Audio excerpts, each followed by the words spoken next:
ಮಳೆ ಆರ್ಭಟ ಮುಂದುವರೆದಿದೆ. ತಡವಾಗಿ ಆದರೂ ಕೂಡ ಮಲೆನಾಡು ಭಾಗದಲ್ಲಿ ಮಳೆ ಆರ್ಭಟಿಸ್ತಾ ಇದೆ. ಮುಂಗಾರು ಮಳೆ, ಭಾರೀ ಮಳೆಗೆ ಚಾರ್ಮಾಡಿ ಘಾಟ್ನಲ್ಲಿ ಗುಡ್ಡ ಕುಸಿತ ಆಗಿದೆ. ಇದು ಪ್ರತಿ ಬಾರಿ ಮುಂಗಾರು ಮಳೆ ಆಗ್ತಾ ಇದ್ದಂಥ ಸಂದರ್ಭದಲ್ಲಿ ಗುಡ್ಡ ಕುಸಿತ, ಲ್ಯಾಂಡ್ ಸ್ಲೈಡಿಂಗ್ ಕಾಮನ್ ಆಗಿಬಿಟ್ಟಿದೆ ಚಾರ್ಮಾಡಿ ಘಾಟ್ನಲ್ಲಿ. ಈಗ ಮತ್ತಷ್ಟು ಮಳೆ ಆದರೆ ಇನ್ನಷ್ಟು ಗುಡ್ಡ ಕುಸಿತದ ಭೀತಿ ಇದೆ. ಧರೆ ಕುಸಿತವಾಗಿದ್ರೂ ಇನ್ನೂ ತೆರವು ಮಾಡಿಲ್ಲ ಜಿಲ್ಲಾಡಳಿತ. ಕಾರ್ಯಾಚರಣೆ ಆಗ್ತಾ ಇಲ್ಲ. ಸ್ಥಳೀಯ ಆರಿಫ್ ತಂಡದಿಂದ ಮರ ತೆರವು ಕಾರ್ಯಾಚರಣೆಯನ್ನು ಮಾಡಲಾಗಿದೆ. ಮೂಡಿಗೆರೆ ತಾಲೂಕಿನ ಕೊಟ್ಟಿಗೆಹಾರದ ಬಳಿಯ ಚಾರ್ಮಾಡಿ ಘಾಟ್ ಪ್ರತಿ ಬಾರಿ ಮುಂಗಾರು ಮಳೆ ಆರ್ಭಟಿಸ್ತಾ ಇದ್ದಾಗೆಲ್ಲ ಇಲ್ಲಿ ಚಾರ್ಮಾಡಿ ಘಾಟ್ನಲ್ಲಿ ಭೂ ಕುಸಿತ ಆಗುವಂಥದ್ದು ಸಹಜವಾಗಿ ಕಂಡುಬರುವಂತಹ ಸಮಸ್ಯೆ ಆಗ್ಬಿಟ್ಟಿದೆ. ಸೊ ಈ ಬಾರಿ ಕೂಡ ಸಮಸ್ಯೆಗಳನ್ನ ನೋಡ್ತಾ ಇದ್ದೀವಿ. ಸ್ಥಳೀಯರು ಅಲ್ಲಿನ ಮರಗಳನ್ನು ತೆರವು ಮಾಡ್ತಾ ಇದ್ದಾರೆ.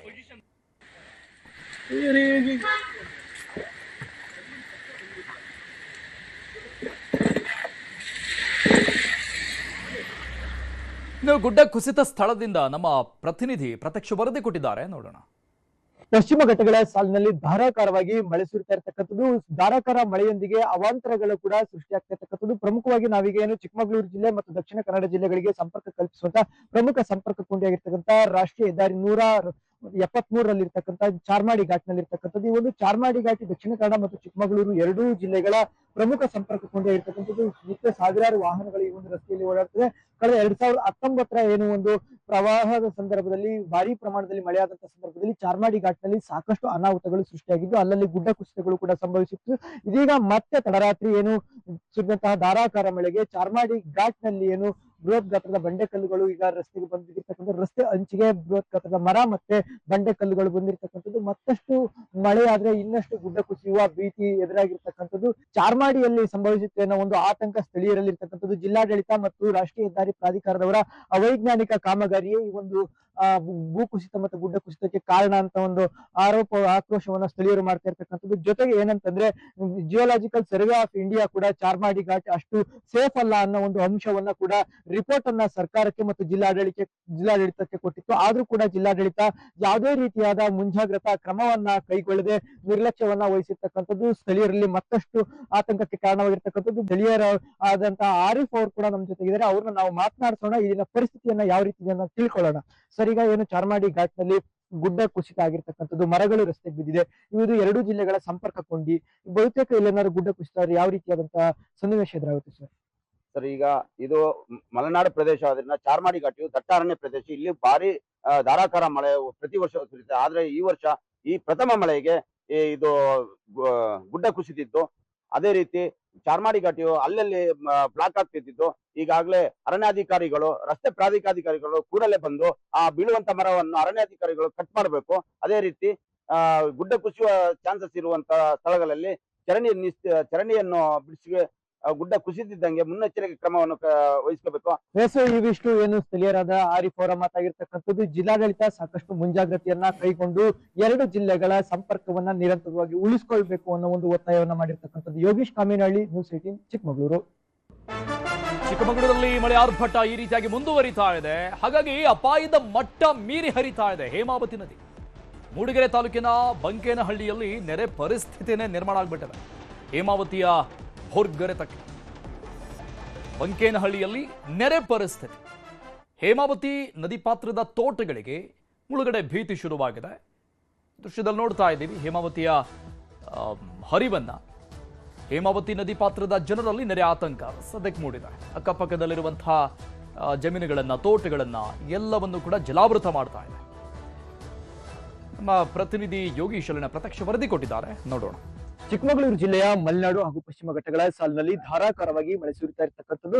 ಈ ನಿಟ್ಟಿನಲ್ಲಿ ಏನು ನದಿ ಮತ್ತು ಹಳ್ಳಕೊಳ್ಳಗಳು ಮೈದುಂಬಿ ಹರಿತಾ ಇರ್ತಕ್ಕಂಥದ್ದು. ನಾವೀಗ ಚಿಕ್ಕಮಗಳೂರು ಜಿಲ್ಲೆಯ ಮೂಡಿಗೆರೆ ತಾಲೂಕಿನ ಕೊಟ್ಟಿಗೆಹಾರ ಸಮೀಪ ಇರ್ತಕ್ಕಂಥ ಬಂಕೇನಹಳ್ಳಿಯ ಬಳಿ ಇರ್ತಕ್ಕಂಥದ್ದು. ಬಂಕೇನಹಳ್ಳಿಯ ಈ ಬಳಿ ಹರಿತಾ ಇರ್ತಕ್ಕಂಥ ಹೇಮಾವತಿ ನದಿ ಮೈದುಂಬಿ ಹರಿತಾ ಇರ್ತಕ್ಕಂಥದ್ದು. ಪಶ್ಚಿಮ ಘಟ್ಟ ಹಾಗೂ ಚಾರ್ಮಾಡಿ ಘಾಟ್ ಮತ್ತು ಜಾವಳಿ ಭಾಗದಲ್ಲಿ ಧಾರಾಕಾರವಾಗಿ ಮಳೆ ಸುರಿತಾ ಇರ್ತಕ್ಕಂಥ ಹಿನ್ನೆಲೆಯಲ್ಲಿ ಹೇಮಾವತಿ ನದಿ ಈ ಒಂದು ಅಪಾಯದ ಮಟ್ಟವನ್ನು ಮೀರಿ ಹರಿತಾ ಇರ್ತಕ್ಕಂಥದ್ದು. ಏನು ಜಾವಳಿಯ ಬಳಿ ಹುಟ್ಟತಕ್ಕಂಥ ಹೇಮಾವತಿ ನದಿ ಸರಿಸುಮಾರು 7ರಿಂದ 8 ಕಿಲೋಮೀಟರ್ ದೂರ ಬರುವ ಹೊತ್ತಿಗೆ ಈ ರೀತಿಯಾಗಿ ತನ್ನ ಕಬಂಧ ಭಾವವನ್ನ ವಿಸ್ತರಿಸಿಕೊಂಡಿರ್ತಕ್ಕಂಥದ್ದು. ನೀವೀಗ ಹೇಮಾವತಿ ನದಿಯ ಇಕ್ಕೆಲಗಳಲ್ಲಿ ನೋಡ್ತಾ ಇದ್ರೆ ಈ ಎಲ್ಲ ಅಡಿಕೆ ತೋಟ ಮತ್ತು ಕಾಫಿ ತೋಟಗಳು ಮತ್ತಷ್ಟು ಮಳೆ ಹೆಚ್ಚಾದ್ರೆ ಸಂಪೂರ್ಣವಾಗಿ ಜಲಾವೃತವಾಗುವಂತಹ ಆತಂಕ ಇರ್ತಕ್ಕಂಥದ್ದು. ಯಾಕಂತಂದ್ರೆ ಹೇಮಾವತಿ ನದಿ ನಿನ್ನೆ ಇಡೀ ದಿನ ಕೂಡ ಮೈದುಂಬಿ ಹರಿದಿರ್ತಕ್ಕಂಥದ್ದು. ಇವತ್ತು ಕೂಡ ಹೇಮಾವತಿ ನದಿ ತನ್ನ ಅಪಾಯದ ಮಟ್ಟವನ್ನ ಮೀರಿ ಹರಿತಾ ಇರ್ತಕ್ಕಂಥದ್ದು. ನದಿ ಪಾತ್ರದ ಇಕ್ಕೆಲಗಳಲ್ಲಿ ಇರ್ತಕ್ಕಂಥ ಅಡಿಕೆ ಮತ್ತು ಕಾಫಿ ತೋಟದ ಮಾಲೀಕರುಗಳಲ್ಲಿ ನೆರೆ ಭೀತಿಯನ್ನ ತಂದಿರ್ತಕ್ಕಂಥದ್ದು. ರಾಜ್ಯದ ಜನರಿಗೆ ಸಂತಸವನ್ನ ತಂದಿದ್ರೆ, ಮತ್ತೊಂದು ಕಡೆ ನದಿ ಪಾತ್ರದ ಇರ್ತಕ್ಕಂಥ ತೋಟಗಳು ಇರ್ಬೋದು, ಅಕ್ಕಪಕ್ಕದ ಗ್ರಾಮಗಳ ಜನರಲ್ಲಿ ಆತಂಕವನ್ನ ಸೃಷ್ಟಿಸಿರ್ತಕ್ಕಂಥದ್ದು. ಮುಂಜಾಗ್ರತಾ ಕ್ರಮವಾಗಿ ಮೂಡಿಗೆರೆ ತಾಲೂಕು, ಎನ್ಆರ್ಪುರ, ಶೃಂಗೇರಿ ಹಾಗೂ ಕೊಪ್ಪ, ಕಳಸಾ ತಾಲೂಕಿನ ಎಲ್ಲ ಶಾಲೆ ಅಂಗನವಾಡಿಗಳಿಗೆ ಜಿಲ್ಲಾಡಳಿತ ರಜೆಯನ್ನ ಘೋಷಣೆ ಮಾಡಿರ್ತಕ್ಕಂಥದ್ದು. ಚಿಕ್ಕಮಗಳೂರು ತಾಲೂಕಿನ ಜಾಗರ, ಕಾಂಡ್ಯ, ಆವತಿ, ವಸ್ತಾರೆ, ಆಲ್ದೂರು ಹೋಬಳಿಗಳ ಅಂಗನವಾಡಿಗಳಿಗೆ ಮಾತ್ರ ರಜೆಯನ್ನ ಘೋಷಣೆ ಮಾಡಿರ್ತಕ್ಕಂಥದ್ದು. ಹವಾಮಾನ ಇಲಾಖೆಯ ಮುನ್ಸೂಚನೆಯಂತೆ ಇವತ್ತು ಬೆಳಗ್ಗೆಯಿಂದಲೂ ಕೂಡ ನಿರಂತರವಾಗಿ ಮಳೆ ಆಗ್ತಾ ಇರ್ತಕ್ಕಂಥದ್ದು. ಹೇಮಾವತಿಯ ನದಿ ಅರಿವಿನಲ್ಲಿ ಮತ್ತಷ್ಟು ಮಳೆ ಆದ್ರೆ ಗಣನೀಯವಾಗಿ ಏರಿಕೆ ಆಗುವ ಜೊತೆಗೆ ನೆರೆಯ ಆತಂಕ ಎದುರಾಗಿರ್ತಕ್ಕಂಥದ್ದು. ಯೋಗೀಶ್ ಕಾಮೇನಹಳ್ಳಿ, ನ್ಯೂಸ್ 18, ಚಿಕ್ಕಮಗಳೂರು. ಚಿಕ್ಕಮಗಳೂರು ಜಿಲ್ಲೆಯ ಕುದುರೆಮುಖ ಘಟ್ಟ ಪ್ರದೇಶದಲ್ಲಿ ಭಾರಿ ಮಳೆಯ ಹಿನ್ನೆಲೆ ಹನುಮನಗುಂಡಿ ಜಲಪಾತದಲ್ಲಿ ಜಲವೈಭವ ಸೃಷ್ಟಿಯಾಗಿದೆ. ಎತ್ತರದ ಬಂಡೆಯಿಂದ ಹಾಲ್ನೊರೆಯಂತೆ ಜಲರಾಶಿ ಹರಿತಾ ಇದೆ. ಕುದುರೆಮುಖ ರಾಷ್ಟ್ರೀಯ ಉದ್ಯಾನವನ ವ್ಯಾಪ್ತಿಯಲ್ಲಿರುವಂತಹ ಹನುಮನಗುಂಡಿ ಈ ಫಾಲ್ಸ್ ನೋಡೋಕೆ ಅದ್ಭುತವಾಗಿ ಕಾಣಿಸ್ತಾ ಇದೆ. ಇನ್ನು ಮೂಡಿಗೆರೆ, ಕೊಪ್ಪ, ಶೃಂಗೇರಿ, ಕಳಸ, ಎನ್ಆರ್ಪುರ, ಚಿಕ್ಕಮಗಳೂರು ಈ ತಾಲೂಕಲ್ಲಿ ಮಳೆ ಆರ್ಭಟ ಜೋರಾಗಿದೆ. ಕಳಸ ಬಳಿ ಇರುವಂತಹ ಸಿರಿಮನೆ ಫಾಲ್ಸ್ ಭೋರ್ಗರಿತಾ ಇದೆ.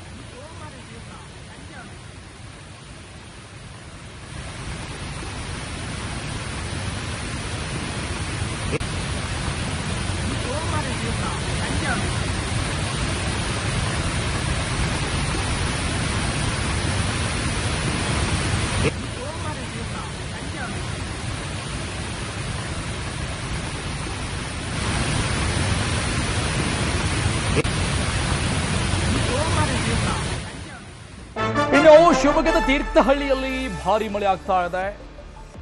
ಭೋರ್ಗರಿದು ಹರಿತಾ ಇದೆ ತುಂಗಾ ನದಿ.